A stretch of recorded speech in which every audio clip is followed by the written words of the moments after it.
Hello, guys. Okay, we're on chapter 3 of the Reptile Room, and remember in the last chapter, the incredible deadly viper just bit Sunny on her chin. So, chapter 3. I am very, very sorry to leave you hanging like that, but as I was writing the tale of the Baudelaire orphans, I happened to look at the clock and realized I was running late for a formal dinner party given by a friend of mine, Madame de Lustro. Madame de Lustro is a good friend, an excellent detective, and a fine cook, but she flies into a rage if you arrive even 5 minutes later than her invitation states. So you understand that I had to dash off. You must have thought at the end of the previous chapter that Sunny was dead, and that this was the terrible thing that happened to the Baudelaires at Uncle Monty's house. But I promise you Sunny survives this particular episode. It is Uncle Monty, unfortunately, who will be dead, but not yet. As the fangs of the incredible deadly viper closed on Sunny's chin, Violet and Klaus watched in horror as Sunny's little eyes closed and her face grew quiet. Then, moving as suddenly as the snake, Sunny smiled brightly, opened her mouth, and bit the incredible deadly viper right on its tiny scaled nose. The snake let go of her chin, and Violet and Klaus could see that it had left barely a mark. The two older Baudelaire siblings looked at Uncle Monty, and Uncle Monty looked back at them and laughed. His loud laughter bounced off the glass walls of the reptile room. "Uncle Monty, what can we do?" Klaus said in despair. "Oh, I'm sorry, my dears," Uncle Monty said, wiping his eyes with his hands. "You must be very frightened, but the incredible deadly viper is one of the least dangerous and most friendly creatures in the animal kingdom. Sunny has nothing to worry about, and neither do you." Klaus looked at his baby sister, who was still in his arms, as she playfully gave the incredible deadly viper a big hug around its thick body, and he realized Uncle Monty must be telling the truth. "But then why is it called the incredible deadly viper?" he asked. Uncle Monty laughed again. "It's a misnomer," he said, using a word which here means a very wrong name. "Because I discovered it, I got to name it, remember? Don't tell anyone about the incredible deadly viper, because I'm going to present it to the Herpetological Society and give them a good scare before explaining that the snake is completely harmless. Lord knows they've teased me many times because of my name. 'Hello, hello, Montgomery, Montgomery,' they say. 'How are you, Montgomery, Montgomery?' But at this year's conference, I'm going to get back at them with this prank." Uncle Monty drew himself up to his full height and began talking in a silly scientific voice. "Colleagues, I'll say, I would like to introduce to you a new species, the incredible deadly viper, which I found in the southwest forest of... Oh my gosh, it's escaped!"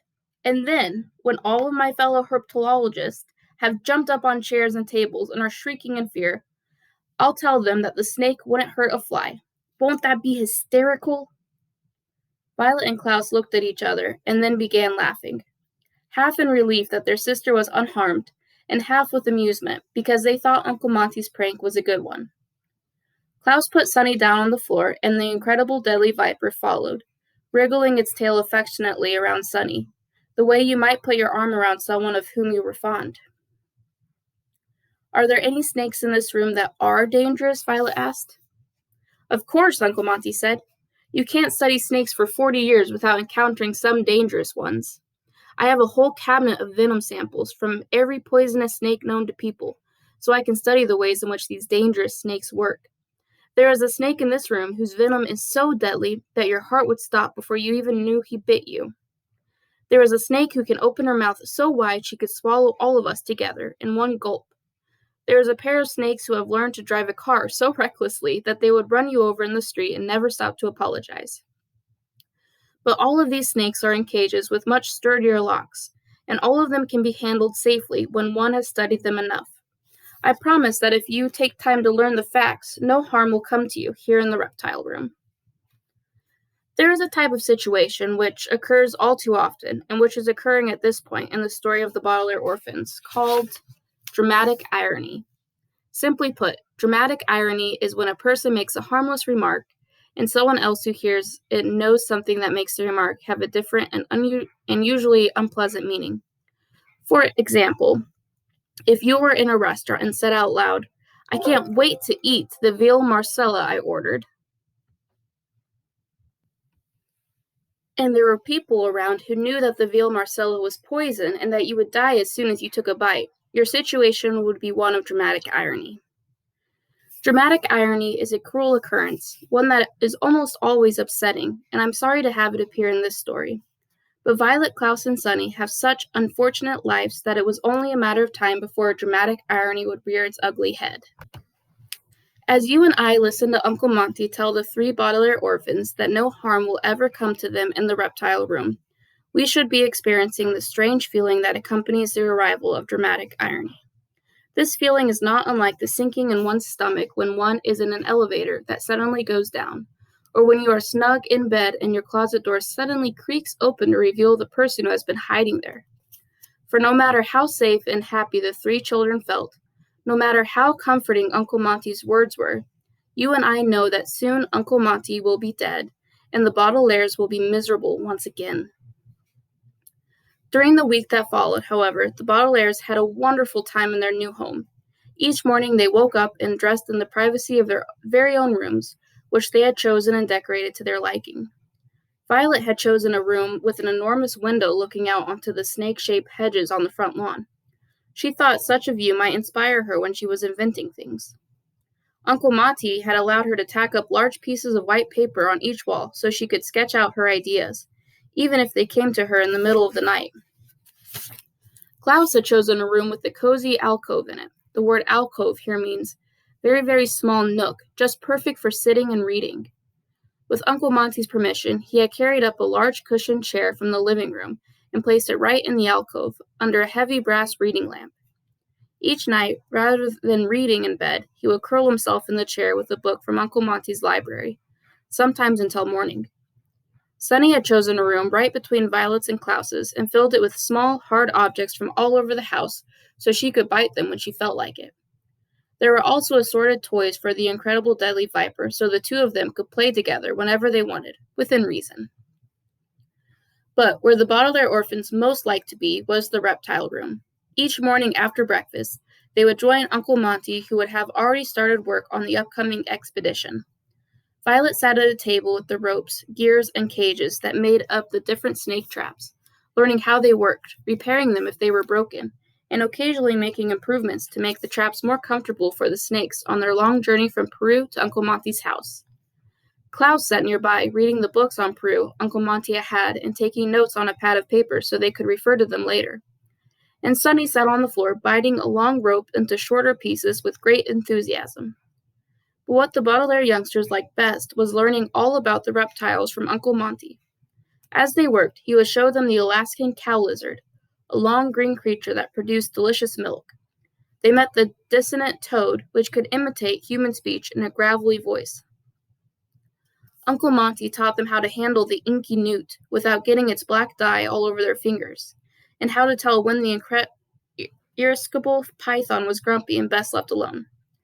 He taught them not to give the green gimlet toad too much water, and to never, under any circumstances, let the Virginian wolf snake near a typewriter. While he was telling them about the different reptiles, Uncle Monty would often segue, a word which here means let the conversation veer off, to stories from his travels, describing the men, snakes, women, toads, children, and lizards he met on his journeys. And before too long, the Baudelaire orphans were telling Uncle Monty all about their own lives, eventually talking about their parents and how much they missed them.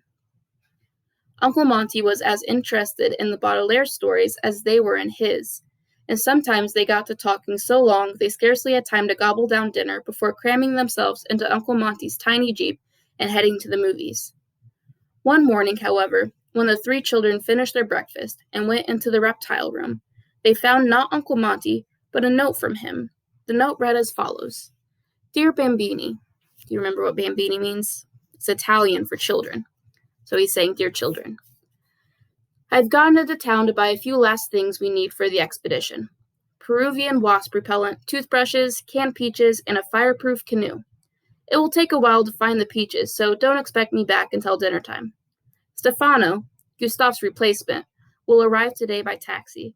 Please make him feel welcome. As you know, it is only 2 days until the expedition, so please work very hard today. Your giddy Uncle Monty. What does giddy mean? Violet asked when they had finished reading the note. Dizzy and excited, Klaus said, having learned the word from a collection of poetry he read in first grade. I guess he means excited about Prue. Or maybe he's excited about having a new assistant. Or maybe he's excited about us, Violet said. Kindle, Sunny shrieked, which probably meant, or maybe he's excited about all of these things. I'm a little giddy myself, Klaus said.